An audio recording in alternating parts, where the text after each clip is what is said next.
Salut à toi, j'espère que tu vas bien. Dans cette vidéo, on va étudier les 3 étapes fondamentales pour développer sa confiance en soi, mais toute sa vie, dans peu importe, dans n'importe quelle situation, dans n'importe quel projet, etc. J'espère que tu vas bien. J'espère que, encore une fois, ça te plaît là où on est. Semaine prochaine, normalement, je serai du côté d'Avignon, donc ce sera un super bel endroit aussi pour le tournage. Il commence à faire un petit peu frais, mais bon, bref. Donc les 3 étapes pour développer sa confiance en soi. Partage-moi cette série de vidéos, mets-moi en commentaire ce que tu en penses, tes engagements. Abonne-toi à la chaîne YouTube et abonne-toi à la page Facebook, ça dépend où est-ce que tu regardes cette vidéo. Tag des amis, j'en sais rien, enfin bref, à fond, il faut que cette série de vidéos elle impacte un maximum de personnes. Donc première étape, et bon ça va être un petit peu, ça va ressembler un petit peu à la première vidéo qu'on a fait cette semaine, mais même si tu l'as vu, regarde-la. Parce que même moi, je retravaille très souvent les bases, je relis plusieurs fois les mêmes livres, je regarde même des vidéos basiques de développement personnel. Pourquoi ? Parce que, je ne sais plus qui disait ça, je crois que c'est Socrate, on ne sait jamais tout. Enfin bref, je ne sais plus du tout ce qu'il disait. Bref, première étape, prendre conscience de qui tu es, donc ce que tu as en toi et en fonction de ça, qu'est-ce que tu peux en faire ? Tu sais, dans la semaine sur la connaissance de soi, on a travaillé tes valeurs, on a travaillé tes forces, tes talents et tes kiffs, ce que tu aimais faire et ce que tu n'aimais pas faire. J'aimerais que tu reprennes ça, si ce n'est pas fait, d'accord ? Je crois que c'est la semaine 3 de la série. Si jamais tu l'as pas vu, je t'invite vraiment à y aller.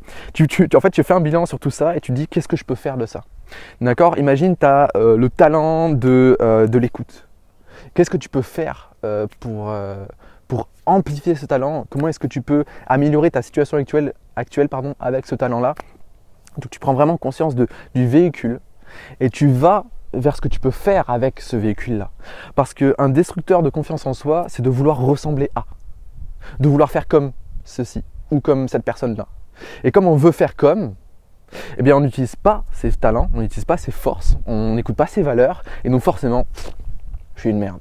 Ok, donc j'invite vraiment à amplifier qui tu es vraiment, à t'affirmer là-dedans. Ça, c'est ce qu'on verra la semaine prochaine.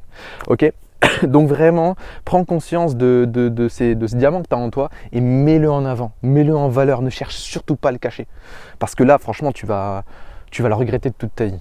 Ok, donc prends conscience de ce véhicule-là et fais-en une force et mets-le vraiment, vraiment, vraiment en avant. J'espère vraiment que le vent c'est pas très gênant, je croise vraiment les doigts. Ensuite le deuxième point, la deuxième et grande étape pour développer sa confiance en soi, c'est de créer des plans d'action. Ok, je connais mon véhicule, je sais où est-ce que je veux aller, ben maintenant je vais définir des plans d'action pour y arriver. D'accord ? Première étape, c'est quoi ? En fait, moi, ce que j'aime bien faire, c'est je prends mon objectif final, j'y note les 3 grandes étapes. Sous ces 3 grandes étapes, j'ai note mes 3 sous-étapes. Et de ces 3 sous-étapes-là, je trouve les actions à faire. Et ces actions-là, eh bien, je les mets en place sur 90 jours, par exemple. Tu peux le faire sur 3 mois. Ça dépend de quand est-ce qu'est ton objectif. Si c'est demain ton objectif, ben, quelles sont les 3 grandes étapes que tu peux faire d'ici demain et quelles sont les 3 actions dans chacune des étapes que tu peux faire demain. L'idée, c'est de vraiment créer une clarté sur ta route. D'accord ? Parce que ça sert à rien d'avancer si tu ne sais pas où tu vas. D'accord ? T'es jamais parti en vacances sans te poser la question de l'itinéraire. Bon, aujourd'hui, c'est un peu plus, ça marche plus trop parce qu'il y a les GPS. Mais voilà, il y a toujours des étapes dans la destination. D'accord ? Et ça, il faut que tu le fasses. Sinon, tu vas te planter et tu vas dire mais je savais pas qu'il y avait un poteau ici. Je savais pas qu'il y avait un chemin juste à côté. Je savais pas qu'il y avait une bifurcation par la suite, etc. Il faut que tu définisses ces étapes. Il faut que tu définisses les obstacles qu'ils peuvent avoir sur ton parcours aussi, les opportunités que tu peux avoir, quels sont les boostants que tu peux avoir aussi sur ce parcours-là. Il faut vraiment que tu identifies tout ça parce que plus le chemin est clair, plus tu te sens capable d'y aller. Donc forcément, tu as une meilleure confiance en toi. Et le troisième point, c'est vraiment la notion de la persévérance. Okay, on n'a rien sans rien. Si tu veux gagner en énergie, il faut que tu donnes de l'énergie. Donc, il faut que tu ailles au sport. Si tu veux de l'argent, il faut parfois que tu investisses de l'argent. Si tu veux plus de temps, il faut parfois travailler plus.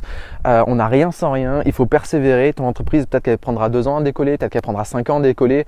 Mais c'est en continuant que tu vas réussir. Moi, j'ai des entrepreneurs qui viennent me voir en me disant « Ouais, mon entreprise, ça fait 1 an qu'elle décolle pas. » Je dis « T'as lancé quand ton entreprise ?» Bah, il y a 1 an. Je dis « Mais attends encore, tu peux pas te faire des bilans tout de suite. » Moi, je dis « Il faut au moins attendre 2 ans avant de faire comment on appelle ça, de juger en fait le parcours. » Tout prend du temps et en fait, dans le monde actuel, on a perdu la valeur du temps. D'accord ? Moi, j'aime bien dire que ce qui fait perdre le plus de temps, c'est l'impatience. ok. Parce que comme on est impatient, on fait mal les actions, on ne crée pas ces plans d'action, ces stratégies comme on vient de le voir, et donc forcément on se prend plein de poteaux sur le chemin et on ne comprend pas pourquoi on perd du temps. D'accord. Je te l'ai dit hier, heureusement que la réussite, je l'ai eue il y a quelques mois, il y a presque un an maintenant. Si je l'avais eu il y a 2 ans, 3 ans, ça n'aurait pas été positif. D'accord. Donc chaque chose en son temps, la vie elle est parfaite, elle est précieuse, avance pas à pas. Un enfant, quand il apprend à marcher, il ne fait pas du vélo le lendemain. D'accord. Il apprend à marcher. D'abord, il apprend à être à 4 pattes. Après, il apprend à marcher. Après, il apprend à courir. Après, il s'habitue à ça. Et après, il fait du vélo. Et après, il fait tout un tas d'autres choses. D'accord. Et aujourd'hui, dans le monde actuel, et c'est con, mais il y a des marketeurs, il y a des coachs, et pour ça m'énerve, qui te disent tu passes de ça à ça, tac, tac. Non, tranquille. Franchement, il vaut mieux que tu fasses ça dans ta vie. D'accord. Que tu fasses, d'accord, un haut et un bas émotionnel, un ascenseur émotionnel. Avance progressivement. Et ne sois pas frustré si ça prend du temps. Il y a plein d'exercices que je te donne, même chez mes clients, il y a plein de trucs qu'on utilise. Et il y en a qui me disent des fois, mais Antoine, ça fait 2 jours que je le fais, ça sert à rien. Mais hey, prends du temps. D'accord. Si ça fait 15 ans que tu te dis que tu es une merde, c'est pas en 2 jours que ça va changer. Il faut que tu aies une courbe d'apprentissage consciente et consciente. Il faut que tu la respectes. Et je peux t'assurer que c'est hyper puissant. Okay. La pire des choses que tu pourrais faire, c'est d'être impatient de ton changement et du coup de bâcler ce que tu fais ou de vouloir en avoir trop. D'accord. Chaque chose en son temps. J'espère que cette vidéo elle t'a plu. N'hésite surtout pas à t'abonner à la chaîne YouTube, à t'abonner à la page Facebook, à mettre en commentaire les engagements que tu vas prendre et surtout partage-moi ça à fond parce que je suis sûr que ça peut aider un maximum de personnes à gagner en confiance en eux, à devenir un entrepreneur influent, à impacter sa vie, à changer, transformer sa vie, à inspirer des gens autour de soi. Là, on est à la, je crois, 28e vidéo. Il y a énormément de choses à voir. Il y a encore plus de 70 vidéos à voir qui vont venir. Ça va être un parcours incroyable. Et il faut que cette aventure humaine soit grande. Il faut qu'il y ait du monde qui regarde tout ça. Donc, moi, mon objectif vraiment avec cette série de vidéos, c'est d'impacter un maximum de monde. Donc, je compte sur toi pour tout ça. Je t'invite tes amis à participer à ce challenge-là. Voilà. Je te dis à demain pour la prochaine vidéo. N'oublie surtout pas que tu es une personne extraordinaire. Ciao.